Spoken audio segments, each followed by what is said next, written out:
বড় শিক্ষা হয়ে যাবে টোকা দেবা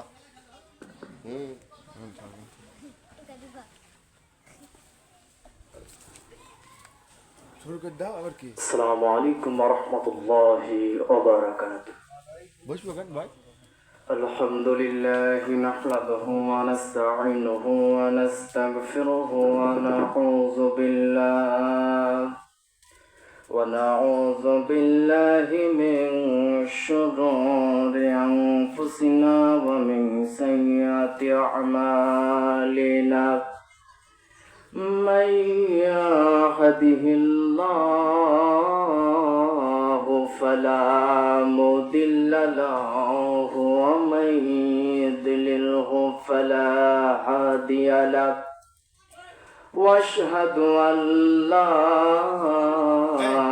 اله الا الله وحده لا شريك له ونشهد ان سيدنا وحبيبنا ومولانا محمدا عبده ورسوله الذي أرسله بالحق بشيرا ونذيرا وداعيا إلى الله بإذنه وسراجا منيرا فقد قال الله تعالى في كلامه المجيد والفرقانه الحميد সকলে জবান ছেড়ে মোহাব্বতের সাথে বলুন আউযু বিল্লাহি মিনাশ শাইতানির রাজীম বিসমিল্লাহির রাহমানির রাহিম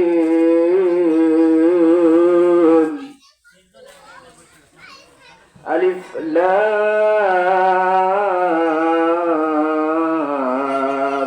মিম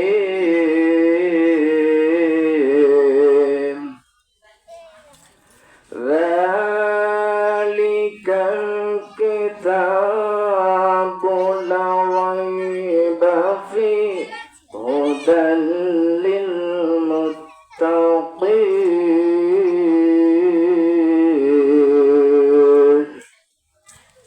সাদাকাল্লাহুল আযীম ইন্নাল্লাহা ওয়া মালাইকাতাহু ইউসাল্লুনা আলান নাবী ইয়া আইয়ুহাল্লাযীনা আমানু صلوا عليه وسلموا تسليما اللهم صل على سيدنا مولانا محمد وعلى آل سيدنا شفيعنا محمد اللهم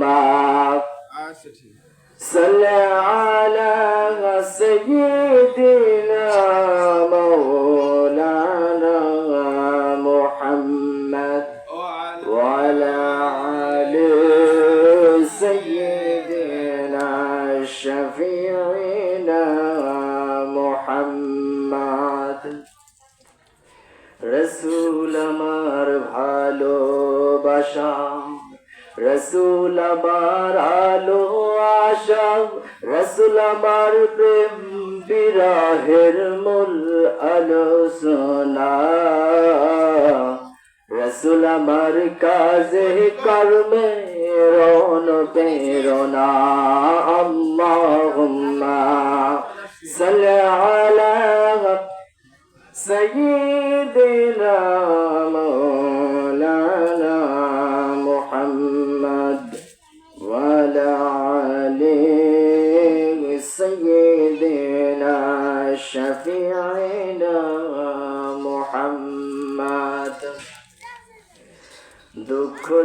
দাও গো প্রভু শক্তি দিয়া সহিবার, দুঃখ যদি দাও গো প্রভু শক্তি দিয়া সহিবার, হৃদয়টারে কবুল করো কোরআন হাদিস বুঝিবার, বালাগাল উলা বিকামালিহি كشافت بجماله حسنت جميع خصاله صلوا عليه وعليه تذكر سبحان الله الحمد لله لا إله إلا الله جل لا إله إلا الله لا ইলাহা ইল্লাল্লাহ মুহাম্মাদুর রাসূলুল্লাহ সাল্লাল্লাহু আলাইহি ওয়াসাল্লাম। আলহামদুলিল্লাহ, ঐতিহ্যবাহী তাফসীরুল কোরআন মাহফিল। আজকের মাহফিলের সম্মানিত প্রধান বক্তা আমার উস্তাদ, যার হাত ধরে আমি এই পর্যন্ত আসছি, হযরত মাওলানা মুহাম্মদ আব্দুল মুমিন আতাল্লাহু উমরাহু বারাকাল্লাহু ফি হায়াতি। সকলে বলছে আমিন। মাহফিলে বিশেষ বক্তা বড় ভাই হযরত মাওলানা মুহাম্মদ মাশরাফি বিন মানিক, আল্লাহ পাক তার গোলামকে কবুল করে নিক। সকল বলছে আমিন। আরো অনেক হযরত উলামা ইকরাম কথা বলবেন, আল্লাহ পাক তাদেরকেও কবুল করে নিক। সকল বলছে আমিন। ভূমিকায় বেশি কথা নাই, সরাসরি আলোচনায় চলে যাব। আলোচনার শুরুতে আল্লাহ পাকের দরবারে শুকরিয়া আদায় করে নিশ্চিত যে মহান রব্বুল আলামিন আমাদেরকে এখানে আসার এবং বসার তৌফিক দান করলেন। এই জন্য সে মহান মুনিবের দরবারে শুকরিয়া আদায় করেছি। সকলে বলছে আলহামদুলিল্লাহ। আলহামদুলিল্লাহ। হাদিস শরীফে আসছে, যে ব্যক্তি তার জবান দিয়ে, তার মুখ দিয়ে একবার সুবহানাল্লাহ আলহামদুলিল্লাহ আল্লাহু আকবার বলল, আসমান জমিনের মধ্যে যত জায়গা ফাঁকা রয়েছে আল্লাহ পাক নেকি দ্বারা পরিপূর্ণ করে দিল। জোরে কান সুবহানাল্লাহ। দরুদ পাঠায় বিশ্ব নবী, নবীদের নবী, নবীদের সভাপতি, যে নবী আমি জাহিলি যুগে আগমন করে অসভ্য মানুষকে সভ্য করে, অভদ্র মানুষকে ভদ্র করে, পথ হারা মানুষের পথের সন্ধান দিয়ে আমাদের সামনে, আমাদের কাছে কোরআন নামের একটি সংবিধান রেখে গেলেন। এই জন্য সে মহামানবতার বন্ধুর প্রতি দরুদ এবং সালাম পেশ করছি। সকলে বলছি সাল্লাল্লাহু আলাইহি ওয়াসাল্লাম। কোরআনুল কারীম থেকে সূরা আল বাকারার 1 এবং 2 নম্বর আয়াত তেলাওয়াত করেছি। ইনশাআল্লাহ এই আয়াতের আলোকে কিছু কথা বলার চেষ্টা করব। আল্লাহ পাক যেন আমাকে বলার এবং আপনাদেরকে শোনার সেই ধৈর্য ও তৌফিক দান করুক। কোরআন শরীফের সবচেয়ে বড় সূরা সূরা আল বাকারা, এর আয়াত সংখ্যা 286, রুকু সংখ্যা 40টি। রাসূল সাল্লাল্লাহু আলাইহি সাল্লামের মাদানী জীবনে এই সূরাটি অবতীর্ণ হয়। তো 1 নম্বর আয়াতে কারিমে আল্লাহ রাব্বুল আলামিন বলেন আলিফ লাম মিম। যারা কোরআন শরীফ পড়েন কিংবা যাদের কোরআন শরীফের সাথে সম্পর্ক রয়েছে তারা জানবে কোরআন শরীফে কিন্তু অনেক জায়গায় আছে আলিফ লাম মিম, তাসিন, হামিম, এরকম অক্ষরালা হরফ অনেক জায়গায় আছে। একে বলা হয় হরফে মুকাত্তা। এর অর্থ আল্লাহ এবং আল্লাহ রাসূল সাল্লাল্লাহু আলাইহি সাল্লাম ভালো জানেন। তো 2 নম্বর আয়াতে কারিমে আল্লাহ রাব্বুল আলামিন বলেন যালিকাল কিতাব লা রাইবা ফি হুদাল লিল মুত্তাকিন। এই কিতাবের মধ্যে বিন্দু মাত্র সন্দেহ নেই। আর এই কিতাব পথ প্রদর্শক ওই আল্লাহ ভীরুদের জন্য। এই আয়াতে কারিমে 2টি শিক্ষা। 1 নম্বর আল্লাহ বলেন এই কিতাবের মধ্যে বিন্দু মাত্র সন্দেহ নাই। আর 2 নম্বর আল্লাহ বলেন হুদাল লিল মুত্তাকিন, মানে মুত্তাকিদের জন্য পথ প্রদর্শক। এই 2টি পয়েন্ট ইনশাআল্লাহ আলোচনা হবে। 1 নম্বর আল্লাহ বলেন যালিকাল কিতাব লা রাইবা ফি। এই কিতাবের মধ্যে বিন্দু মাত্র সন্দেহ নেই। পৃথিবীতে অনেক গ্রন্থ আছে, অনেক কিতাব আছে। আপনি এরকম কোন কিতাব কিংবা এরকম কোন গ্রন্থ কোথাও খুঁজে খুঁজে পাবেন না যে কিতাব কিংবা যে গ্রন্থের উপরে লেখা থাকে এই কিতাব কিংবা এই গ্রন্থের মধ্যে কোনো ভুল সন্দেহ নেই। এরকম কিতাব আপনি কোথাও খুঁজে খুঁজে পাবেন না। বরঞ্চ যারা বই লেখেন কিংবা তৈরি করেন তারা সাধারণত বইয়ের উপর লিখে থাকেন যে বইতে যদি কোনো ভুল থাকে কর্তৃপক্ষ দায়ী, এরকম লেখা থাকে কিনা। কিন্তু আল্লাহ রাব্বুল আলামিন বান্দার জন্য যে কিতাব অবতীর্ণ করে দিলেন, আল্লাহ রাব্বুল আলামিন জানাই দিলেন যালিকাল কিতাবু লা রাইবা ফীহি, এই কিতাবের মধ্যে বিন্দু মাত্র সন্দেহ নাই। অন্যত্র আয়াতে আল্লাহ রাব্বুল আলামিন জানাই দিলেন وَإِن كُنتُمْ فِي رَيْبٍ مِّمَّا نَزَّلْنَا عَلَىٰ عَبْدِنَا فَأْتُوا بِسُورَةٍ مِّن مِّثْلِهِ وَادْعُوا شُهَدَاءَكُم مِّن دُونِ اللَّهِ إِن كُنتُمْ صَادِقِينَ। আল্লাহ রাব্বুল আলামিন জানাই দিলেন সূরা আল বাকারা 30 নম্বর আয়াতে কারিমা আল্লাহ রাব্বুল আলামিন জানাই দিলেন, আমি আমার বান্দার জন্য যে কিতাব অবতীর্ণ করেছি এতে যদি তোমাদের কোনো সন্দেহ হয়ে থাকে এর অনুরূপ আর একটি সূরা আনায়ন করো। আর তোমরা যদি সত্যবাদী মুত্তাকি হয়ে থাকো আল্লাহ ব্যতীত অন্য কোনো সাহায্যকারীকে আহ্বান করো। এখন বলুন তো, কিয়ামত পর্যন্ত কেউ যদি চেষ্টা করে এই কোরআন শরীফের মতো আরেকটি কোরআন শরীফ আনায়ন করা কি সম্ভব? কিয়ামত পর্যন্ত কেউ যদি চেষ্টা করে আল্লাহর গ্রন্থের মতো কোরআনের মতো আরেকটি কোরআন আনায়ন করা সম্ভব না। এই জন্য আল্লাহ পরের আয়াতে বলছেন, আর তোমরা যদি না পারো তা কখনো পারবে না, তবে ভয় করো সে আগুনকে, সে জাহান্নামকে যার ইন্ধন মানুষ এবং পাথর। আলী সম্মানিত উপস্থিতি, এরকম একটা নির্ভেজাল গ্রন্থ আল্লাহ কিসের জন্য অবতীর্ণ করলেন জানার দরকার আছে না নাই? প্রতিটা জিনিস তৈরি করার মধ্যে একটা মূল কারণ থাকে। আল্লাহ এই কিতাব অবতীর্ণ করেছেন, তার ভিতরে বলুন তো মূল কারণ আছে না নাই? আল্লাহ রাব্বুল আলামিন জানাই দিলেন, কিতাবু আনজালনাহু ইলাইকা লিতুখরিজান নাস মিনাল যুলুমাতি ইলান নূর। যারাকান আল্লাহু আকবার। আল্লাহ রাব্বুল আলামিন জানাই দিলেন, আমি বান্দার জন্য এই কিতাব অবতীর্ণ করেছি মানুষকে অন্ধকার আচ্ছন্ন থেকে টেনে টেনে আলোর পথে আনার জন্য এই কিতাব অবতীর্ণ করেছি। অথচ আমরা দেখতে পাই আল্লাহর কিতাব দিয়ে তাবিজ করানো হয়, আল্লাহর কিতাব দিয়ে ঝাড় ভোগ করানো হয়, আল্লাহর এই কিতাব দিয়ে বাড়িতে বাড়িতে মিলাদ পড়ানো হয়। এই জন্য কি আল্লাহ কোরআন অবতীর্ণ করেছেন? একটা উদাহরণ দিলে ভালো বুঝতে পারবেন। বাজার থেকে ধরেন একটি কলম কিনে আনলেন। এখন আপনি মূলত কলমটি কিসের জন্য কিনলেন? অবশ্যই লেখার জন্য কিনেছেন। কলমের কাজ কি? লেখা।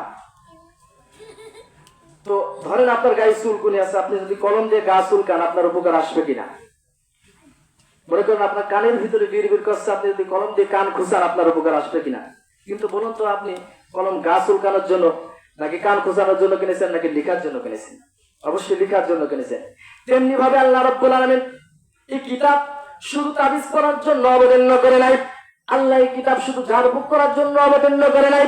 আল্লাহ রাব্বুল আলামিন এই কিতাব অবতীর্ণ করেছেন মানুষের ব্যক্তিগত জীবনে, পারিবারিক জীবনে, সামাজিক জীবনে, রাষ্ট্রীয় জীবনে, পররাষ্ট্র জীবনে, সমরনীতি, এক কথায় রান্নাঘর থেকে নিয়ে পার্লামেন্ট পর্যন্ত যতগুলো জায়গা, যতগুলো সেক্টর, যতগুলো বিভাগ, সকল জায়গায় সকল বিভাগে আল্লাহর কোরআনের আইন প্রতিষ্ঠিত করার জন্য আমার আল্লাহ কোরআন অবতীর্ণ করেছে। এই জন্য আল্লাহ কোরআন অবতীর্ণ করেছেন। সম্মত উপস্থিতি, আমাদের ব্যক্তিগত জীবনে অশান্তি আছে না নাই? পারিবারিক জীবনে অশান্তি আছে না নাই? আজকে পারিবারিক অশান্তির দাবানল দাও দাও করে চলছে। তার একটি কারণ, আমরা ব্যক্তিগত জীবনে, পারিবারিক জীবনে আল্লাহর কোরআন বিধান আইন মানতে পারছি না। এই জন্য ব্যক্তিগত জীবনে, পারিবারিক জীবনে অশান্তি। আজকে সামাজিক জীবনে অশান্তি আছে না নাই? সমাজে চুরি, ডাকাতি, ধর্ষণ, ইফতিজিন বেড়েই চলেছে। আমাদের সমাজে ইফতিজিন, ধর্ষণ আছে না নাই? আলহামদুলিল্লাহ, সরকার বাহাদুর ইফতিজিন বন্ধ করার জন্য একটি আইন পাস করেছে। আইনটা কি? যে যুবক ইফতিজিন করবে তাকে 6 মাসের জেল দেওয়া হবে। এখন বলুন তো, জেল জরিমানা করে কি ইফতিজিন বন্ধ করা কি সম্ভব? কিয়ামত পর্যন্ত সম্ভব নয়। ইফতিজিন যদি বন্ধ করতে হয়, আল্লাহর কোরআনের আইন আল্লাহ রাব্বুল আলামিন জানাই দিলেন, وقرن في بيوتكن ولا تبرجن تبرج الجاهلية الأولى আল্লাহ রাব্বুল আলামিন জানাই দিলেন তোমরা মেয়েরা ঘরে অবস্থান করো আর তোমরা যখন বাইরে বের হবা তখন পর্দার সহিত বাইরে বের হবা। আল্লাহ রাব্বুল আলামিন জানাই দিলেন এই কোরআনের আইন যদি বাংলার জমিনে চালু হয়ে যেত ইফতিজিন ধর্ষণ খুঁজে খুঁজে পাওয়া যেত না। ঠিক না ঠিক? আজকে যদি আমরা রাষ্ট্রীয় পর্যায়ে দেখি, রাষ্ট্রীয় পর্যায়ে যদি তাকাই, রাষ্ট্রীয় অশান্তি আছে না নাই? আমরা যদি রাষ্ট্রীয় পর্যায়ে দেখি, রাষ্ট্রে আমরা দেখতে পাই স্কুল কলেজে দুর্নীতি, অফিস আদালতে দুর্নীতি, এমন কোন সেক্টর, এমন কোন জায়গা নেই যেখানে দুর্নীতি নেই। এমনকি আমাদের নেতার মাঝে দুর্নীতি আছে না নাই? বাংলাদেশে এরকম নেতা আছে যারা উন্নতির ঠেলায় রডের বদলে বাস ঢুকায়, এরকম নেতা বলুন তো আছে না নাই? দুর্নীতি লই আকরাই বসে জাহির করে জ্ঞান, দুর্নীতি লই আকরাই বসে জাহির করে জ্ঞান, কলম দিয়ে কামাই টাকা আবার ধরে সাধুর ভান, ওরা শিক্ষিত শয়তান, ওরা শিক্ষিত শয়তান, ওরা শিক্ষিত শয়তান, ওরা শিক্ষিত শয়তান। ওরা হলো জাতির লাগে মহামারীর মতন, পাইলে কলম ঠেকাইয়া চালায় ওরা নির্যাতন। ওরা হলো জাতির লাগে মহামারীর মতন, পাইলে কলম ঠেকাইয়া চালায় ওরা নির্যাতন। আবার ঘুষের টাকায় ওদের ঘুরি, ঘুষের টাকায় ওদের ঘুরি করছে টান টান। ওরা শিক্ষিত শয়তান, ওরা শিক্ষিত শয়তান, ওরা শিক্ষিত শয়তান, ওরা শিক্ষিত শয়তান। আছে না নাই? সমাজ উপস্থিতি, আজকে যে বাংলা জমিনে আল্লাহর আইন প্রতিষ্ঠিত হয়ে যেত, দেশটা জান্নাতে পরিণত হয়ে যেত। আমরা কি আল্লাহর আইন বাংলা জমিনে প্রতিষ্ঠিত হোক চাই কি চাই না? এই তো যদি আমাদের জীবন চলে যায় তো রাজি আছি কিনা? সম্মানিত উপস্থিতি, স্পষ্ট ভাষায় বলে দিতে চাই, বাংলার জমিনে আল্লাহর আইন প্রতিষ্ঠিত করতে গিয়ে বুকের তাজা রক্ত যদি জমিনে ঢালতে হয়, মুসলমান রাজি আছো কিনা? যদি আমার জীবনটা আল্লাহর রাস্তায় দিতে হয় তবু তো রাজি। ইনশাআল্লাহ বাংলার জমিনে আল্লাহর আইন প্রতিষ্ঠিত করার কাজ চালিয়ে যাব। সম্মানিত উপস্থিতি, আল্লাহ জন্য বাংলার জমিনে আল্লাহর আইন প্রতিষ্ঠিত করে সকলে বলে আমিন। আলোচনা আর নাই, যেহেতু মেহমান বসা আছে, মেহমানকে বসিয়ে রেখে আলোচনা করাটাও কিন্তু বেয়াদব, আদবের খেলাফ। তাই আমি আলোচনা আর দীর্ঘায়ী করবো না, এখান থেকে আমি আলোচনা শেষ করে দিচ্ছি। যতটুকু আলোচনা হলো আল্লাহ পাক আমাকে এবং আপনাদের সকলকে বোঝার এবং আমল করার তৌফিক দান করুন। সকলে বলছি আল্লাহুম্মা আমিন। আমাদের যদি কোনো ভুল হয়ে থাকে আল্লাহর রাস্তায় মাফ করে দেবেন। আসসালামু আলাইকুম ওয়া রাহমাতুল্লাহি ওয়া বারাকাতুহু।